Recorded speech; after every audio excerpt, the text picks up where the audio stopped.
The massive alien ship gleamed like polished silver as it approached Earth's orbital station Alpha. Inside the station's main conference room, Ambassador Tom Smith adjusted his tie for the 10th time.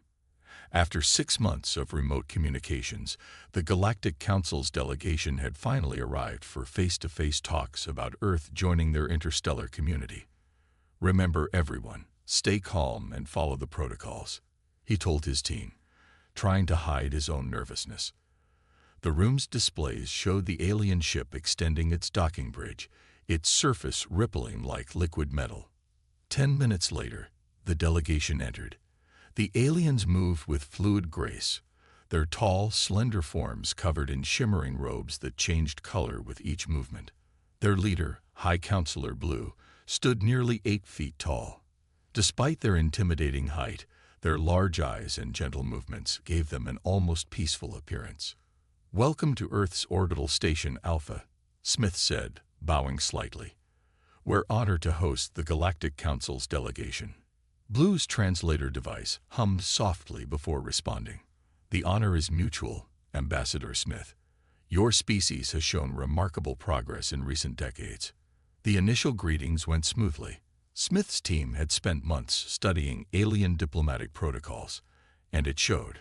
The human delegation guided their guests through the station's main areas, explaining Earth's space capabilities and technological achievements. Everything was going perfectly until they reached the station's commercial sector. "And this is our civilian space transit terminal," Smith explained, leading them through the bustling area. "We have regular passenger ships traveling between Earth, Mars, and our lunar colonies." Blue stopped suddenly, their robes shifting to a deep purple. The alien's eyes fixed on a large advertisement display, showing a massive cruise ship floating in Earth's orbit. The video showed smiling humans walking on deck, swimming in pools, and dining in restaurants.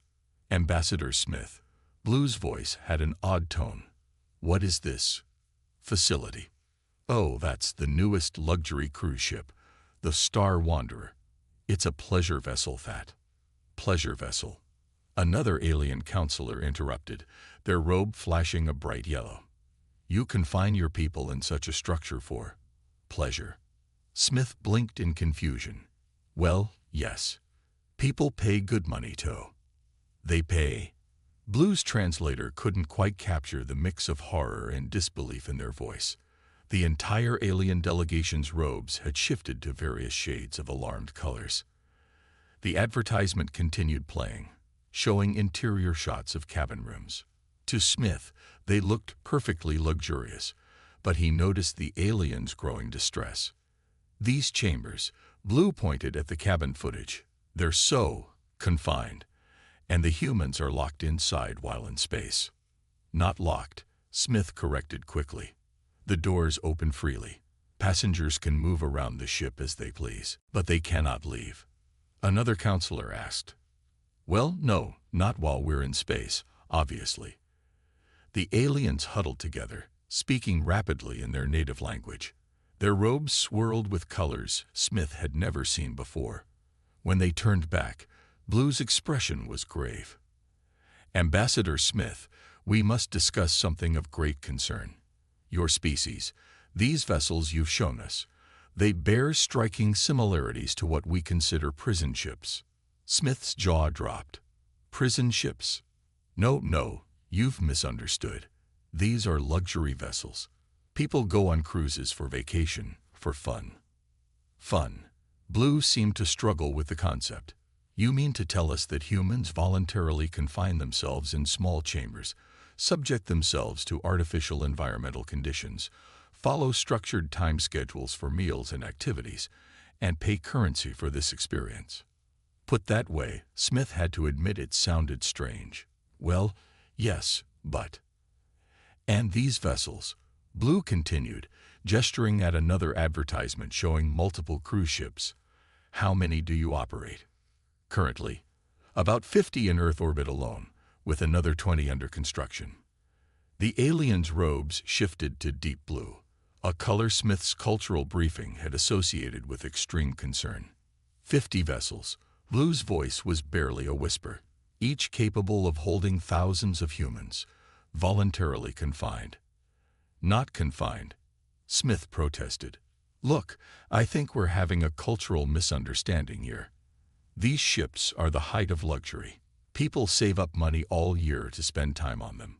They have restaurants, theaters, swimming pools, artificial water containment chambers. Another counselor's robe flashed with patterns of distress, where humans voluntarily submerge themselves. Smith felt a headache coming on. Yes, but... And they consume food at predetermined times in designated locations. The restaurants are open most of the day, actually. Most of the day. Blue's translator crackled with alarm. You mean there are periods when humans are denied access to nutrition? Smith looked helplessly at his team. How had a simple tour gone so wrong? The aliens were now examining every cruise ship advertisement with increasing agitation, pointing out what they saw as signs of mass imprisonment. Cabin layouts, daily activity schedules, even the safety protocols. Perhaps, Blue said finally, we should return to the conference room. We need to discuss these facilities in detail before proceeding with membership negotiations. As they walked back, Smith overheard two counselors speaking quietly, their translators barely picking up the words. Their entire species must be remarkably resilient to endure such conditions willingly. Or remarkably strange. Did you see? They even have smaller versions of these vessels that operate on their oceans. Smith suppressed a groan. He had a feeling this would be a very long diplomatic meeting. How could he explain the concept of a relaxing cruise to beings who apparently viewed any form of confined space as torture? Looking at his tablet, he saw another problem coming. Tomorrow's scheduled tour of the new Mars-Jupiter luxury liner would need some serious diplomatic reframing. Maybe he should avoid mentioning the all-inclusive packages and confined cabin upgrades altogether. At least they hadn't seen the advertisements for submarine tours yet. Ambassador Smith sat in his office, surrounded by holographic displays showing various cruise ship brochures. After yesterday's disastrous tour, he needed to find a way to explain the concept of recreational travel to the aliens. His head throbbed as he remembered High Counselor Blue's final words from the previous day. We cannot, in good conscience, admit a species that imprisons its own people for entertainment. A soft chime announced the arrival of Dr. Kate Wilson, Earth's leading xenobiologist. She walked in carrying several data tablets. Please tell me you have good news, Smith said, rubbing his temples. Well, she said, settling into a chair, I've been studying the Galactic Council's species profile. Their homeworld has no large bodies of water, only scattered shallow pools.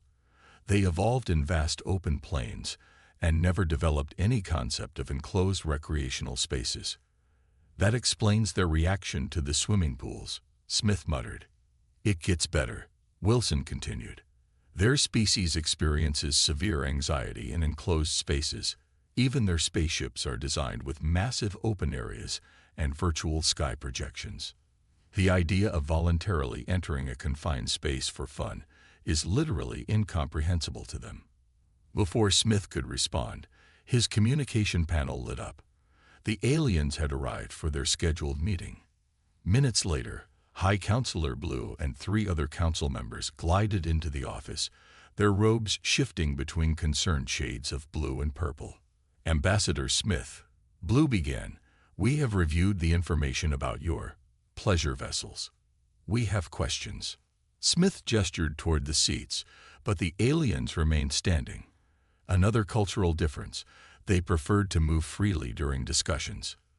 These advertisements, Blue waved a slender hand, and one of their assistants projected an image of a cruise ship's interior.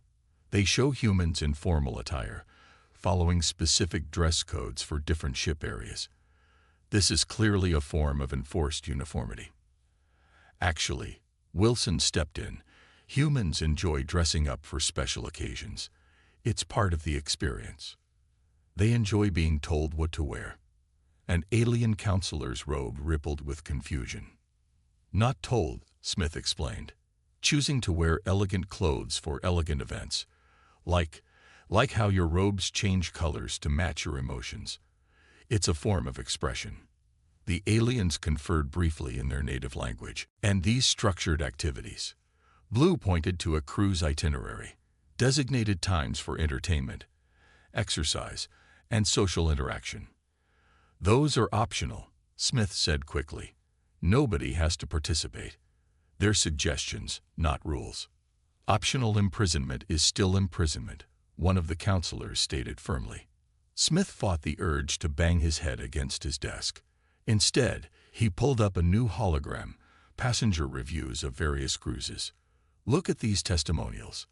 People describing their experiences as relaxing, rejuvenating, the best vacation ever.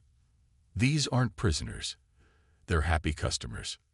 The aliens studied the reviews with their large eyes, their robes swirling with patterns that suggested deep thought.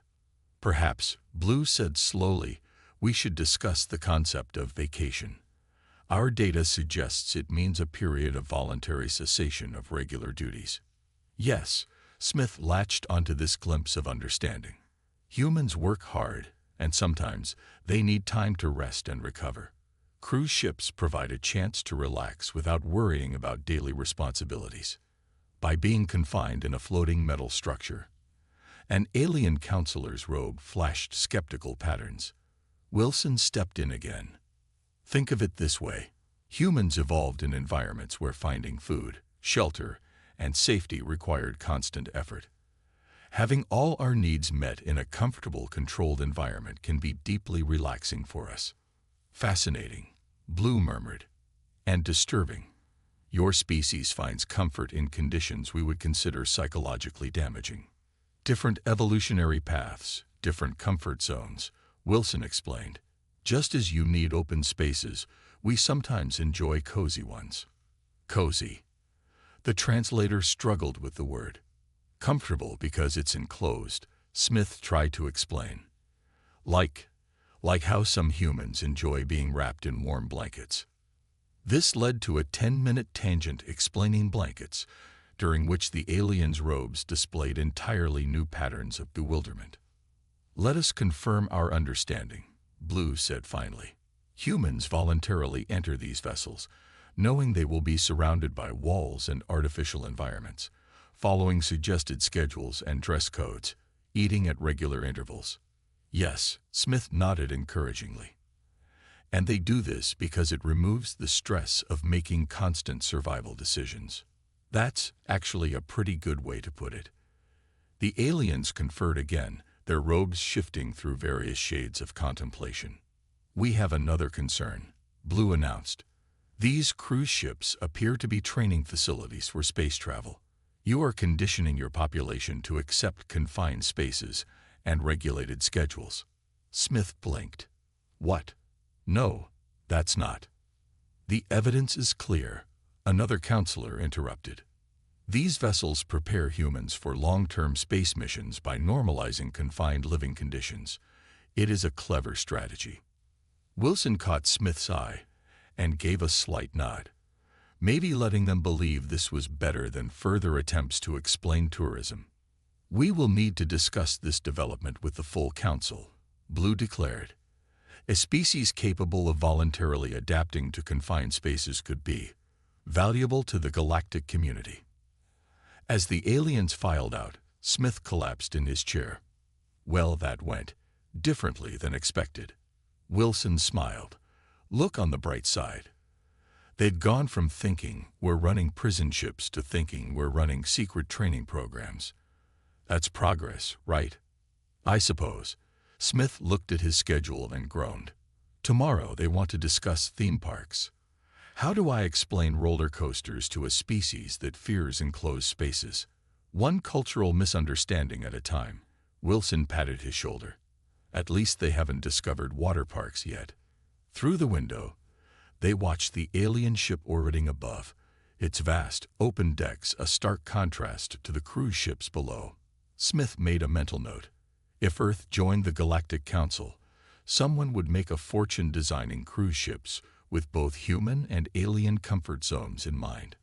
He just hoped the aliens never found out about camping. This is either going to be a huge success or a diplomatic disaster, Ambassador Smith muttered as he watched the alien delegation approach the boarding area of the Paradise of the Seas.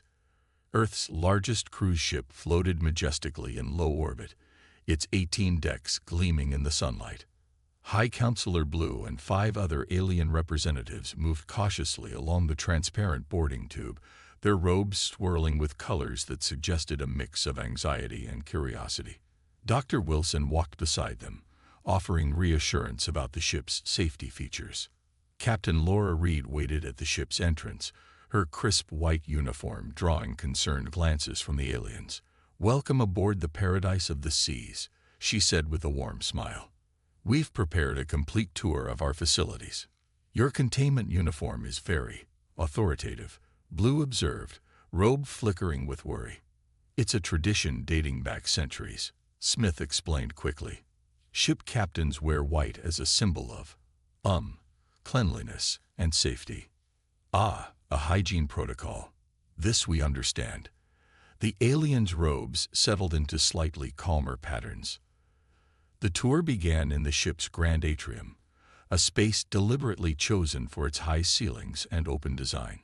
Even so, Blue's delegation huddled close together, their robes rippling with nervous energy. "This is our main gathering space," Captain Reed explained. "Passengers come here to..." She was interrupted by a group of laughing children running past, chasing floating bubble toys. The aliens watched in astonishment as the kids weaved between adults, clearly having the time of their lives. "Those small humans," one counselor said, "they appear to be enjoying their confinement." "Kids usually love cruise ships," Wilson explained. "There are lots of activities designed just for them. You confine your young in specialized activity areas." Blue's translator crackled with concern. Before Smith could correct this misunderstanding, they reached the first pool area. Hundreds of passengers were swimming, lounging on deck chairs, or enjoying drinks at the pool bar. Music played softly in the background while waiters carried colorful beverages on trays. The aliens' robes shifted to a previously unseen shade of confusion. They submerged themselves in artificial water while others watch. Blue asked incredulously, "It's called swimming." "It's fun and good exercise," Wilson explained. "And the others are sunbathing, absorbing vitamin D from the artificial sun lamps. Voluntary exposure to radiation." Another counselor's robe flashed alarmed patterns. Smith decided it was time to move on. They headed to the dining areas, where the breakfast buffet was in full swing. Humans lined up with plates, selecting from dozens of different dishes. "What is this behavior?" Blue asked, watching the buffet line. "Why do they queue for nutrition distribution?" "They're choosing what they want to eat," Smith explained. "Different foods from all over Earth. People enjoy having variety." The aliens watched in fascination as a man piled his plate with pancakes, bacon, eggs, and fruit. "And they select their own portion sizes?" one counselor asked. "Without metabolic regulation?" "Yes, that's part of the appeal," Captain Reed said. "Our chefs prepare fresh food all day." "Remarkable," Blue murmured. "Your species voluntarily practices food selection as entertainment." The tour continued through various entertainment venues. They passed a theater where a magic show was in progress, causing the aliens to freeze in alarm when the magician appeared to saw his assistant in half. "It's not real," Smith assured them quickly. "It's just entertainment. Illusions for fun. Your people enjoy being deceived." Blue's robe swirled with bewilderment. They moved on to the shopping area, where the aliens became particularly confused by the concept of buying souvenirs. They purchase objects to remind them of their voluntary confinement. A counselor asked. "To remember their vacation," Wilson corrected. The real challenge came when they reached the cabin areas. Despite choosing to show them the largest suite available, the aliens still seemed horrified by the concept of sleeping in enclosed rooms. "But where is the sky simulator?" Blue asked, looking at the ceiling. "We have windows," Captain Reed pointed out. Small transparent sections do not constitute proper spatial freedom, one counselor muttered. The situation improved somewhat when they reached the top deck observation area. The aliens' robes settled into calmer colors as they looked out at Earth below and the stars above. "This area is acceptable," Blue declared, "though we note most humans seem to prefer the enclosed spaces below." "Different species, different comforts," Wilson reminded them. The tour's final stop was the ship's booking office, where they witnessed something that seemed to particularly disturb the aliens. Humans eagerly signing up and paying for future cruises. They are so eager for confinement that they reserve it in advance. Blue asked. "Some cruises sell out months ahead," Captain Reed said proudly. The aliens huddled together, speaking rapidly in their own language while their robes cycled through various colors. Finally, Blue turned to Smith. "Ambassador, we have reached several conclusions. First, your species has an extraordinary capacity for adapting to confined spaces. Second, you have somehow transformed this adaptation into a desirable recreational activity. Third, you have developed an entire economic system around voluntary confinement." "That's one way to put it," Smith said carefully. "Most remarkably," Blue continued, "your people appear genuinely happy in these conditions. We observe no signs of distress, despite the clear lack of proper spatial freedom." "So you understand these aren't prison ships?" Smith asked hopefully. "We understand that they are something far more fascinating," Blue replied. "They are evidence of your species' unique psychological flexibility. This could be valuable to the galactic community." As they headed back to the boarding tube, Smith noticed Blue taking one last look at the happy passengers enjoying their confinement. "Tell me, Ambassador," Blue asked quietly, "do all humans adapt so well to enclosed spaces?" "Most of us do fine," Smith replied. "Some even prefer them." "Fascinating." Blue's robe rippled with thoughtful patterns. "The Council will need to seriously reconsider humanity's potential role in galactic affairs." Walking back to their ship, Smith overheard two counselors speaking. "If they enjoy this level of confinement for pleasure, imagine their potential for long-term space missions." "Indeed, though we should probably wait to show them our deep space vessels. They might find them uncomfortably spacious." Smith smiled. Sometimes a misunderstanding could turn into an advantage.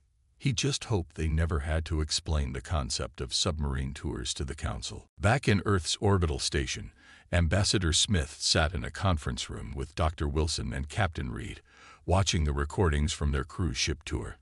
On the main screen, High Counselor Blue and the other aliens were discovering the mini golf course, their robes cycling through colors of confusion as they watched humans deliberately hit small balls into tiny holes.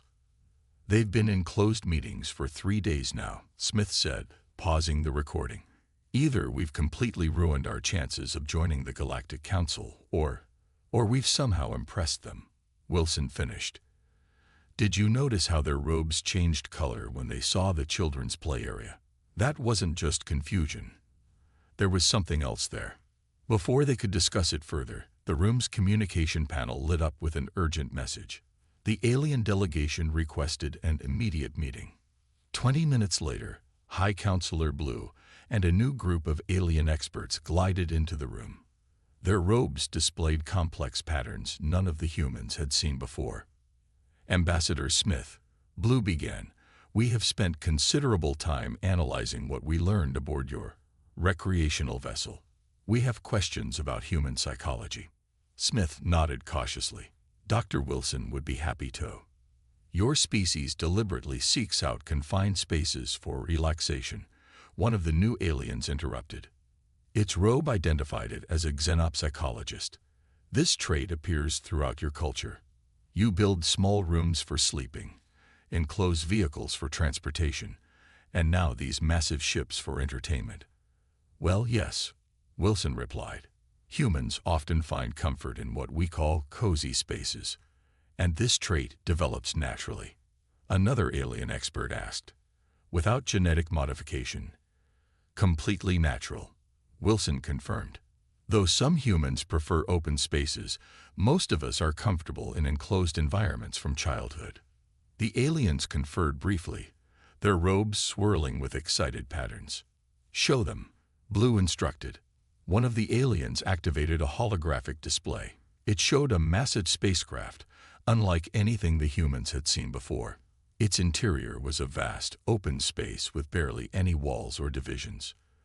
"This is a standard Galactic Council deep space vessel," Blue explained, "designed for long-term exploration missions. No species we have encountered can crew these ships effectively for more than a few months.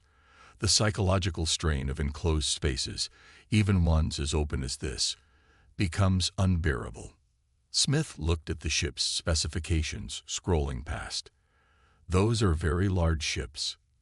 "Necessarily so," the xenopsychologist said. "Our peoples require vast spaces for psychological health. But this creates problems. Large ships are harder to power, harder to shield, harder to land on planets. We have been seeking solutions for centuries."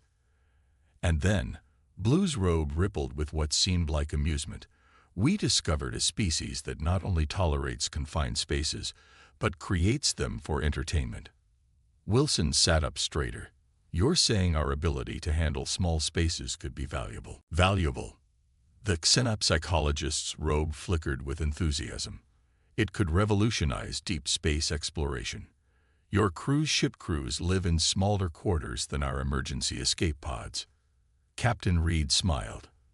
"Those are actually our luxury cabins. You should see the crew quarters on cargo ships."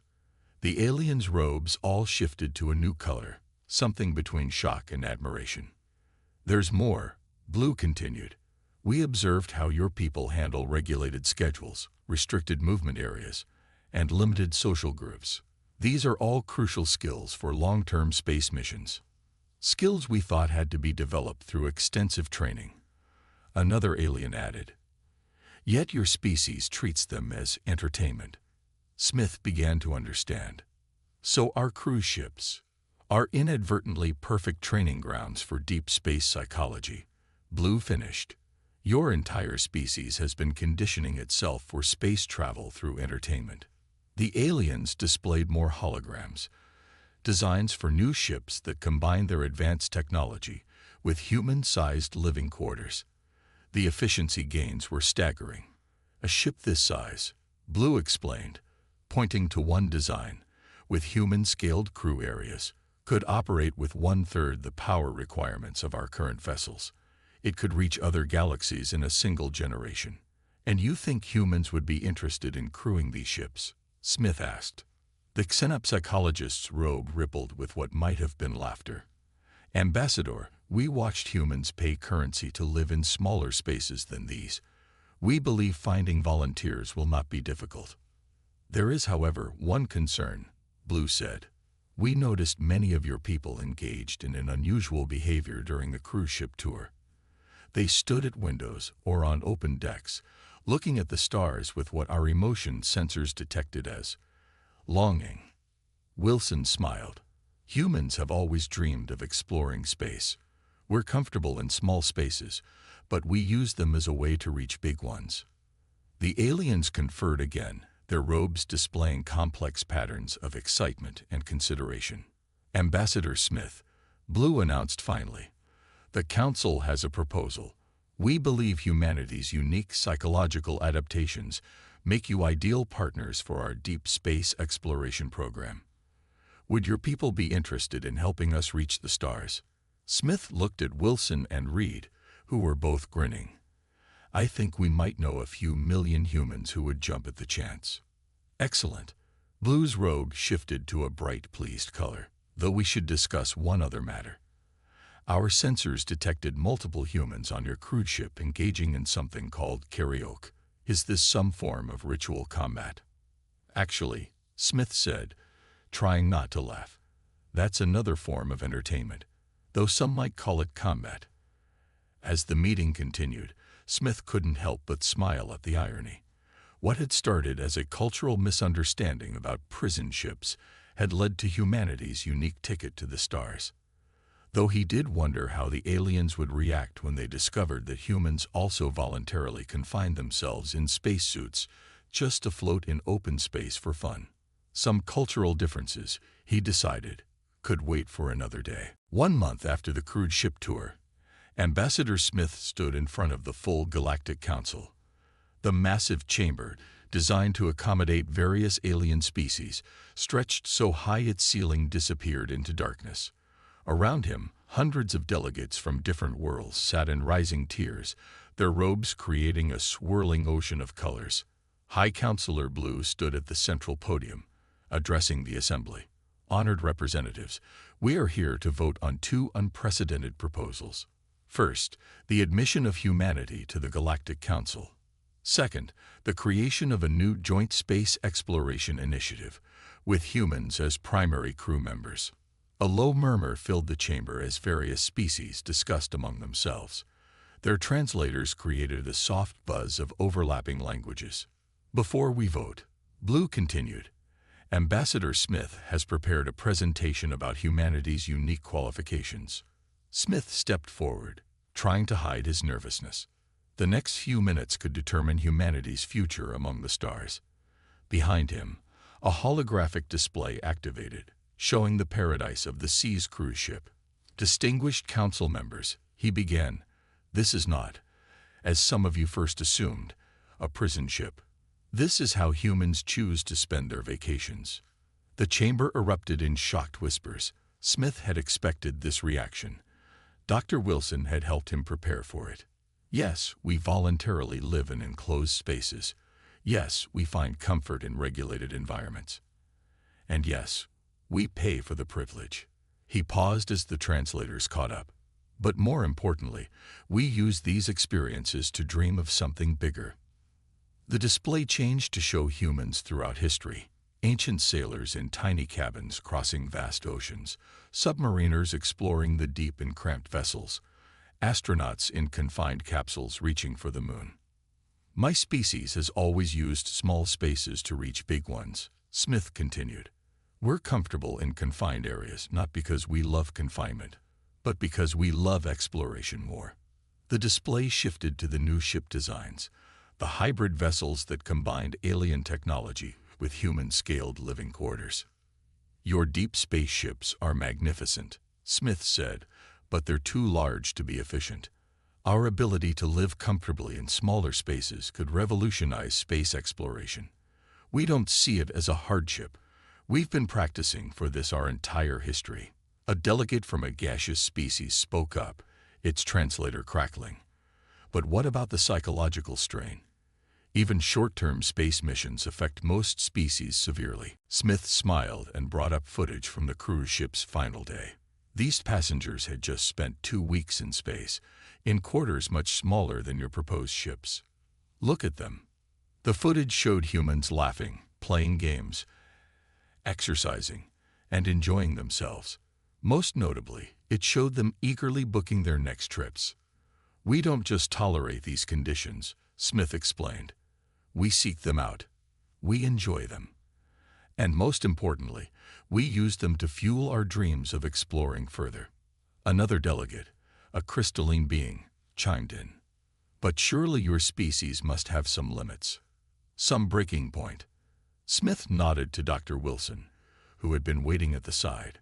She stepped forward and activated a new display, showing data from various human space missions and simulations.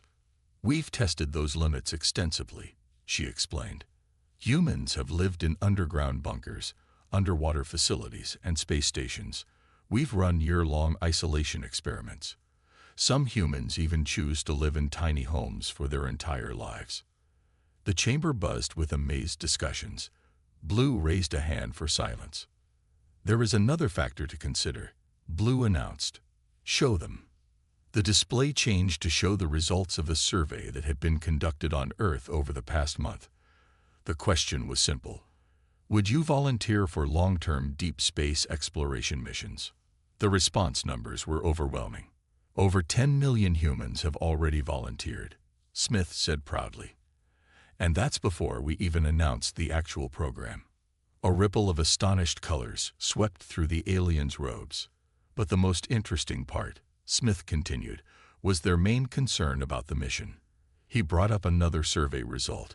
They're worried the quarters might be too spacious.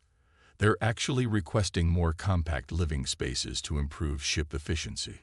This statement caused such a commotion that Blue had to call for order several times. We put the same humans in one of our standard ship simulators, Blue added. They described it as wastefully roomy and suggested ways to add more functional areas by dividing the space. The chamber erupted in discussions again. Smith waited patiently as the council members debated among themselves, their robes shifting through various colors of consideration and excitement. Finally, Blue called for the vote. The chamber lit up with thousands of color patterns as each species registered their decision. The results are clear, Blue announced. Both proposals have passed. Humanity is now a member of the Galactic Council, and the Joint Space Exploration Initiative is approved. Smith felt a wave of relief and pride. Then Blue added something unexpected. However, we have one condition. Blue's robe rippled with what Smith had learned to recognize as amusement. Before we begin the deep space program, we request that human cruise ship designers help us modify our existing vessels. It seems inefficient to waste so much space. After the ceremony, Smith sat in his office, looking at the official membership documents. Dr. Wilson and Captain Reed joined him, bringing a bottle of champagne. "Should we tell them about submarines yet?" Reed asked, grinning. "Let's wait," Smith replied. "Though I did book myself on one of their luxury cruise ships next month. Their shortest trip is 3 years, but they promised me the smallest cabin they could find." "How did they react to that request?" Wilson asked. "They thought I was joking. Then they were horrified. Then they were fascinated." Smith laughed. Pretty much the usual reaction to humans. Looking out his window at the stars, Smith could see both alien and human ships in orbit. Soon, they would venture out together, each species contributing their unique strengths. The aliens had their advanced technology and vast knowledge of the galaxy.